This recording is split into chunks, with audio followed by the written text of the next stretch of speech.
Bienvenidos sean de nuevo a este curso de ascética y mística, en este crecimiento de espiritual interior, de vida interior, ¿verdad?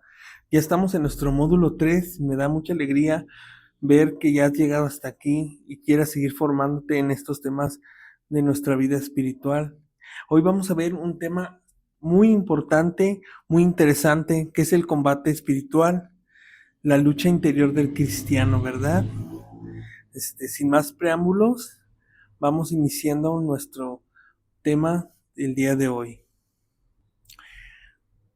Vamos abriendo con un pasaje de la Sagrada Escritura, la carta a los Efesios de San Pablo. Nos habla precisamente de este combate espiritual, cómo hay que lucharlo y contra quién hay que lucharlo. Estamos en el capítulo 6 de la carta a los Efesios, a partir del versículo número 10, y precisamente así se titula esta perícopa, combate espiritual. Veamos qué dice la Sagrada Escritura. Dice San Pablo: por lo demás, fortalezcanse por medio del Señor, de su fuerza poderosa, revestidos de las armas de Dios para poder resistir a las acechanzas del diablo, porque nuestra lucha no va dirigida contra simples seres humanos, sino contra los principados, potestades, dominadores de este mundo tenebroso y los espíritus del mal que están en el aire. Por eso, tomad las armas de Dios, para que podáis resistir en el día funesto y manteneros firmes después de haber vencido todo. Manteneros firmes, ceñid vuestra cintura con la verdad y revestidos de la justicia como coraza, calzados con el celo por el evangelio de la paz, abrazando siempre el escudo de la fe, para que podáis apagar con él todos los encendidos dardos del maligno. Tomad también el yelmo de la salvación y la espada del Espíritu, que es la palabra de Dios. Manteneos siempre en oración y la súplica, orando en toda ocasión por medio del Espíritu, velando juntos con perseverancia e intercediendo por todos los santos. Y orad también por mí, para que Dios me conceda la palabra adecuada cuando abra mi boca, para dar a conocer con valentía el misterio del Evangelio, del cual soy embajador entre cadenas, y pueda hablar de él valientemente como me conviene. Palabra de Dios. Te alabamos, Señor. Bien, terminando de escuchar esta cita bíblica de San Pablo de la carta a los Efesios, podemos darnos cuenta que el combate espiritual es un proceso de transformación en el cual se vive en tensión entre gracia y concupiscencia. Como cristianos que somos, tenemos la libertad que debe ejercitar. La tradición ascética, desde los padres del desierto y hasta otros autores como Lorenzo de Scopoli y San Juan de la Cruz, hablan de la vida espiritual como un combate. Desde el bautismo, el cristiano entra en una lucha constante. El bautismo no elimina la inclinación hacia el pecado. El bautismo nos da la gracia para luchar, ¿verdad? Nos vuelve hijos de Dios, ¿verdad? Los enemigos de la vida espiritual. La tradición cristiana identifica tres enemigos principales: el mundo no es la creación, tampoco la cultura en sí, más bien se refiere a las mentalidades contrarias al Evangelio. Y para ello podemos revisar aquella cita de 1 de Juan, capítulo 2, versículos 15. Chequen, chequen las citas que se les van dando, ¿verdad? Para que ustedes también puedan aprender. ¿Qué actitudes son estas? Son el ego, el placer, poder, autosuficiencia, sentirme que todo lo puedo, ¿verdad? No necesito a Dios para nada. Y tenemos ejemplos concretos que podemos ver en nuestro entorno, ¿verdad? Muchos dicen, mientras no le hagas daño a nadie, todo está bien. Lo importante es que te sientas feliz. ¿Cuántas veces hemos escuchado eso? Si te gusta, hazlo, no te quedes con las ganas. La fe es algo privado y no afecta a mis decisiones. Normalizar la infidelidad, ridiculizar la castidad, ver el dinero como medida de valor personal y buscar la aprobación por las redes sociales, que está muy de moda entre los jóvenes. ¿Cómo podemos luchar contra el mundo? Formando la mente con la palabra de Dios, ¿verdad? No alejarnos de la palabra de Dios, leer la Sagrada Escritura. No viviendo con presión social, aprendiendo a pensar como Cristo, cultivando el criterio propio iluminado por la fe. Viene después el otro enemigo que es la carne, ¿verdad? Cuando hablamos de la carne no estamos hablando de lo físico, no es el cuerpo, no es la sexualidad. ¿Por qué? Porque Dios creó el cuerpo bueno, lo que realmente significa es la inclinación interior desordenada que quedó en nosotros después del pecado original. Es la tendencia de preferirme a mí mismo antes que Dios. Como ejemplos podemos tener saber que algo está mal y aún así querer hacerlo. Permitir que la ira me domine. Celos que me consumen. Pereza espiritual. Procrastinar la oración. Buscar siempre la comodidad. Y necesidad constante de reconocimiento. El mundo me propone, el demonio me sugiere, pero la carne es la que quiere. ¿Cómo podemos combatir la carne? Con la ascética, ¿verdad? Disciplina interior, con el dominio propio, ejercicio de las virtudes, pequeños sacrificios diarios y ordenando nuestros hábitos. No se trata de odiarse a sí mismo, se trata de saberse gobernar. El demonio es un ser espiritual más inteligente que nosotros, ¿verdad? Personal, limitado y que no es omnipotente. Así que sí se le puede vencer. ¿Cómo actúa el demonio en nuestra vida? Pues principalmente por medio de las tentaciones, las mentiras, exageraciones y acusaciones constantes y persistentes. Como ejemplos podemos tener: no vas a cambiar nunca, Dios ya está cansado de ti, ¿para qué orar? No sirve de nada. Todos lo hacen. ¿Cómo combatir al demonio? Con la vida sacramental, ¿verdad? La oración perseverante, humildad, confesión frecuente y no dialogar jamás con la tentación. En el capítulo 15 y en el versículo 19 del Evangelio de Mateo tenemos la raíz del combate, el corazón, ¿verdad? Del corazón salen los malos pensamientos. No se está hablando de emociones. En la Biblia, el corazón significa centro de la persona, lugar de toma de decisiones, fuente de pensamientos, núcleo de la voluntad y espacio donde se ama. Es el centro profundo de yo. El corazón como lugar de decisiones. El combate espiritual no empieza en la acción exterior, empieza en el interior de cada uno de nosotros. Antes de que haya pecado visible, hubo también un pensamiento aceptado, una intención torcida, un deseo alimentado y una justificación interna. Por eso el verdadero campo de batalla es invisible. El problema no es que amamos, sino cómo amamos. Ya lo decía San Agustín, él dice que el problema del ser humano no es que ama cosas malas, sino que ama desordenadamente. Amar el descanso es bueno. Amar el descanso más que el deber no es bueno. Amar el reconocimiento es humano. Vivir solo para la aprobación es un desorden. El combate es ordenar el amor. El combate herido. Después del pecado original, el corazón humano quedó herido, pero inclinado al egoísmo. Por eso sentimos divisiones interiores. Quiero hacer el bien, pero me cuesta, decimos a veces. Sé que debo perdonar, pero algo se resiste dentro de mí. Quiero orar, pero busco distracciones. Sobre todo ahora con el celular, las redes sociales, ¿verdad? Nos distraemos muy fácilmente.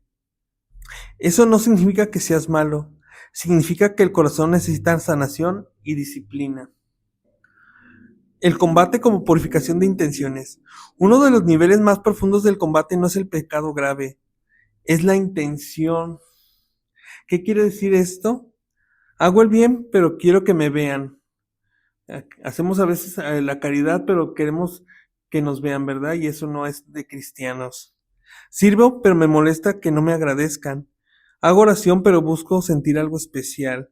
Si no sentimos bonito, no oramos.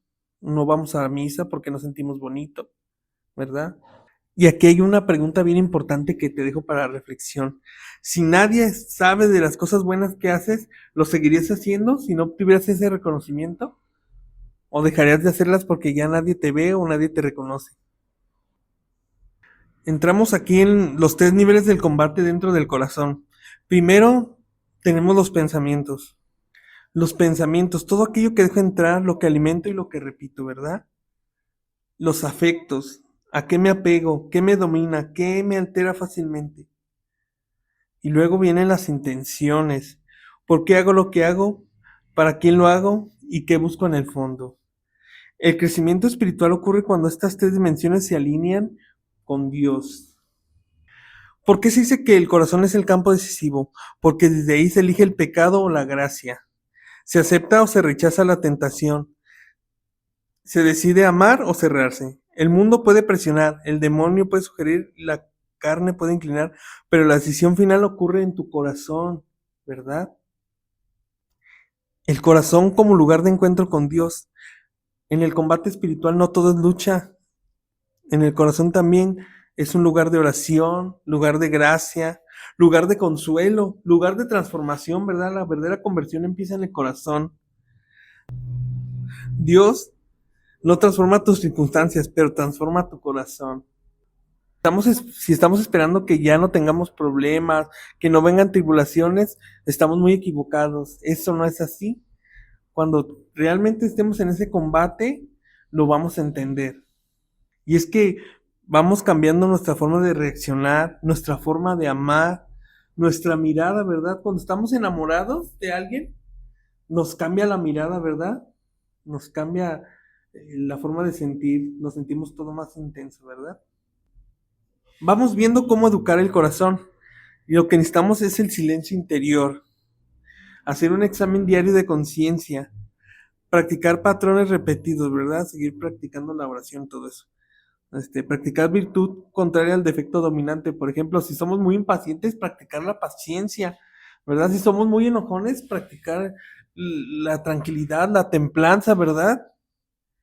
Pedir la gracia constante de Dios, ¿verdad? En nuestra vida para que Él nos pueda ayudar a superar todas estas limitaciones humanas que tenemos. Y como ejemplos, es lo que les decía, si mi problema es la impaciencia, pues identifico cuándo surge, es una forma de empezar a cambiar, reaccionar, ¿qué la activa, verdad? Practicar actos conscientes de paciencia, ¿verdad? Y pedir la gracia específica de Dios. Seguimos caminando en este módulo y vamos a un tema muy interesante que es la tentación, ¿verdad? Todos tenemos tentaciones en la vida. Vamos viendo qué es la tentación. La tentación es una sugerencia al mal que se presenta al entendimiento y atrae nuestra voluntad. Es una propuesta, no, todavía no llegamos a ese momento de pecado. Tampoco es derrota, todos vamos a sentir tentaciones en algún momento de nuestra vida y no la debemos ver como derrota. Y no es señal de que seas malo para que no te acuses, ¿verdad? Es parte de nuestra condición humana. Es muy humano sentir tentaciones. Y como ejemplo tenemos a nuestro Señor Jesucristo, ¿verdad? Que sufrió las tentaciones del demonio estando en el desierto, ¿verdad? Aquí hay algo muy importante que les quiero decir. Jesús era humano en ese momento y sufrió tentaciones como todos nosotros. No es que muchos decimos, no, es que Él es Dios. No, en ese momento Él era verdaderamente hombre, era humano, ¿verdad? Un ser humano como tú y yo que sangraba, lloraba, le dolía, ¿verdad? Entonces, si Él pudo superar las pruebas, esas tentaciones, obviamente que tú, yo y todos los demás podemos superar estas tentaciones, no podemos rendirnos, ¿verdad? Y hay que ser conscientes de esto. Hay que aclarar algo aquí. Tener algún pensamiento por algo no es pecado. El pecado comienza en el consentimiento, ¿verdad? Los momentos de tentación, ¿verdad? Primero surge la sugerencia, aparece el pensamiento, ¿verdad?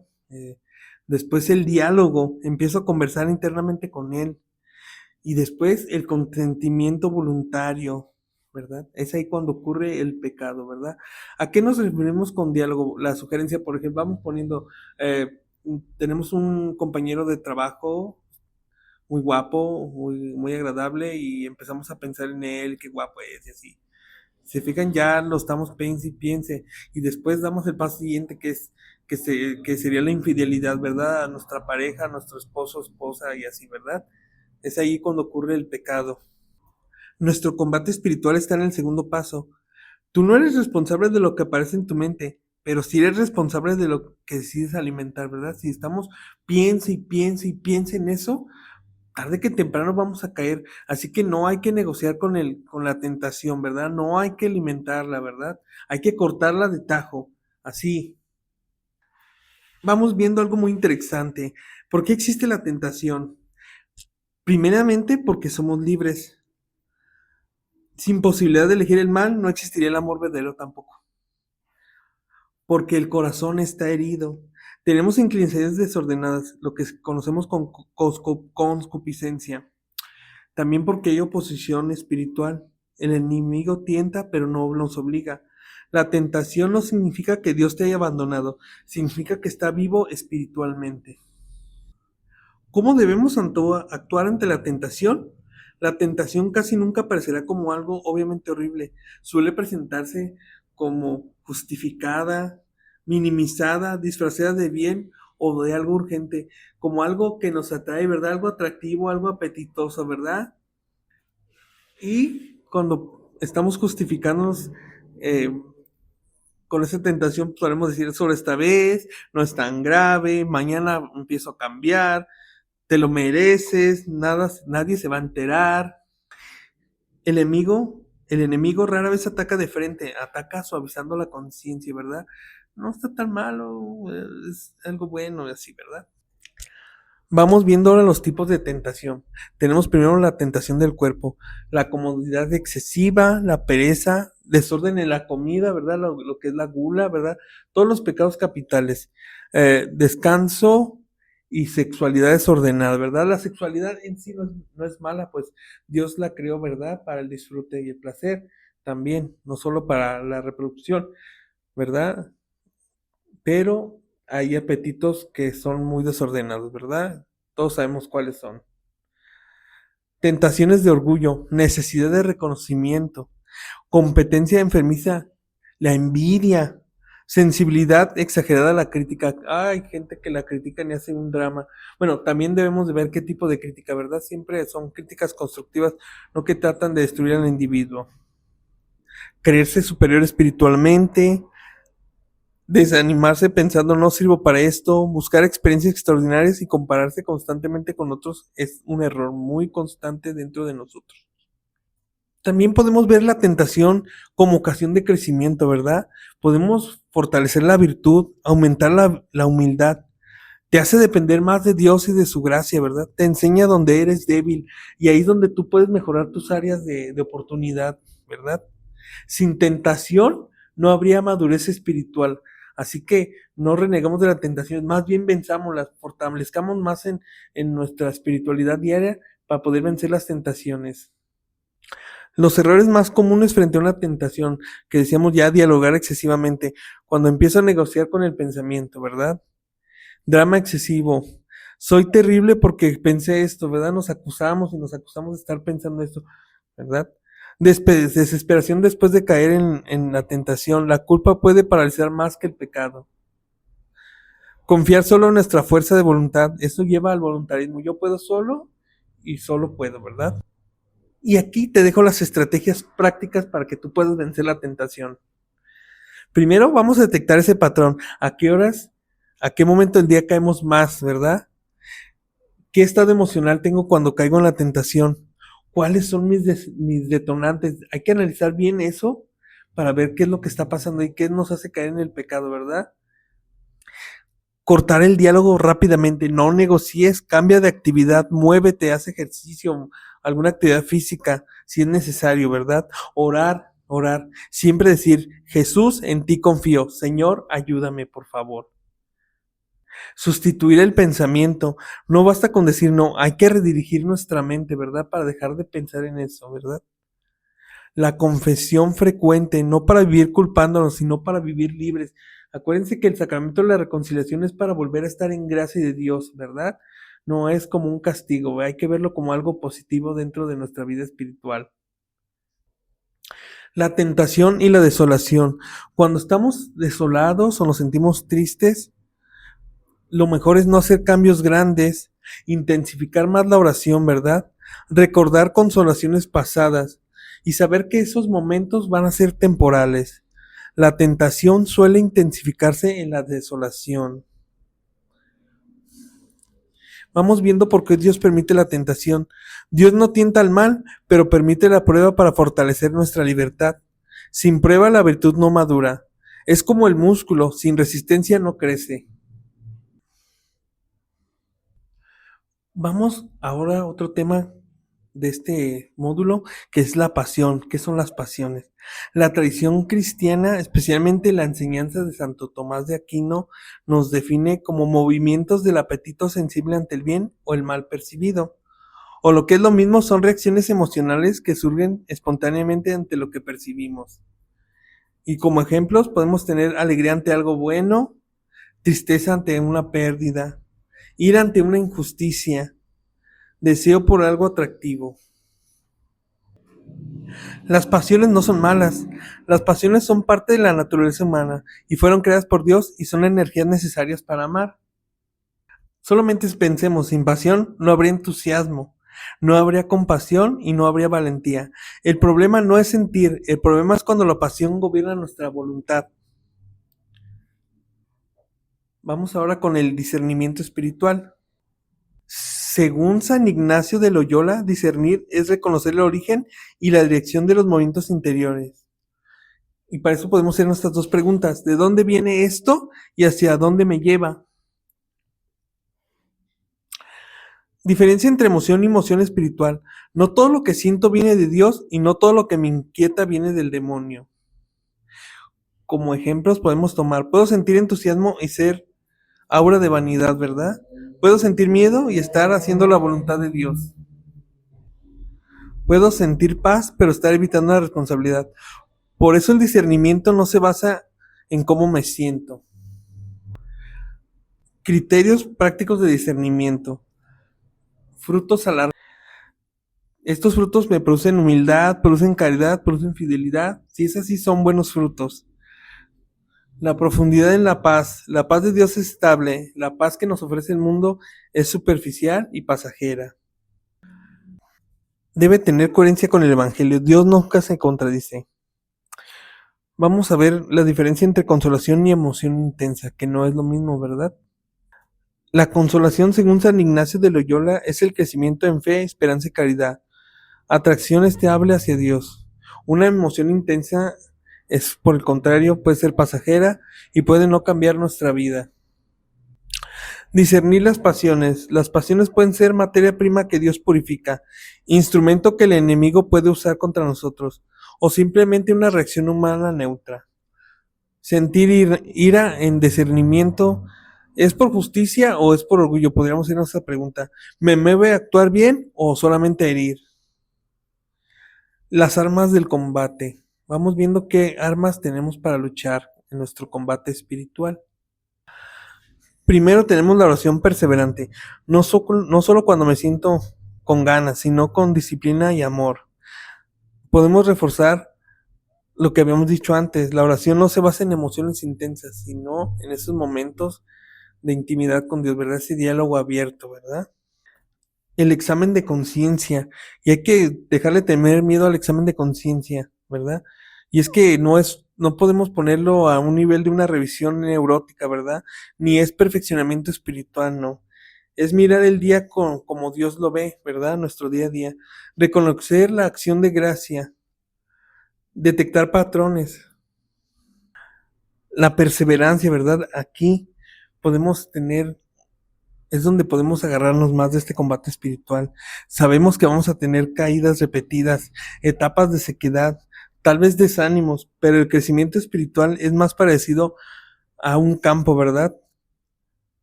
No es magia, es como estar regando constantemente, labrando ese campo, ¿verdad? Para hacerlo más bueno, ¿verdad? La tierra, que sea más fértil. Y alguna frase que nos puede ayudar, la santidad no es caer, es levantarse siempre. Nuestro combate espiritual siempre nos llevará a la libertad. Bien, hemos llegado al final de nuestro módulo 3, pero les tengo un extra. Es una meditación guiada para que empecemos a practicar la ascética y la mística, ¿verdad? Esto les va a ayudar mucho a su caminar espiritual. Se los voy a dejar en otro video para prepararla bien, ¿verdad? La voy a subir para que ustedes puedan acceder a ella y la practiquen. También van a hacer un examen de conciencia con el estilo de, más bien con el método ignaciano de San Ignacio de Loyola, para que vean la diferencia. Y ese va a ser su tarea de esta semana, de estos 7 días. Van a practicar esa meditación guiada, que yo les voy a dejar, y el examen de conciencia, ¿verdad?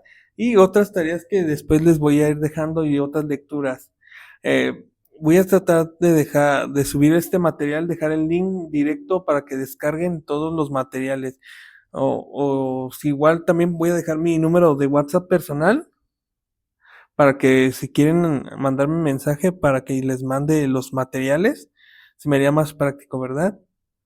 Bueno, el Señor los bendiga y los cuide y nos ayude a crecer espiritualmente cada día más. Bendecido día tengan, hermanos. Muchas gracias.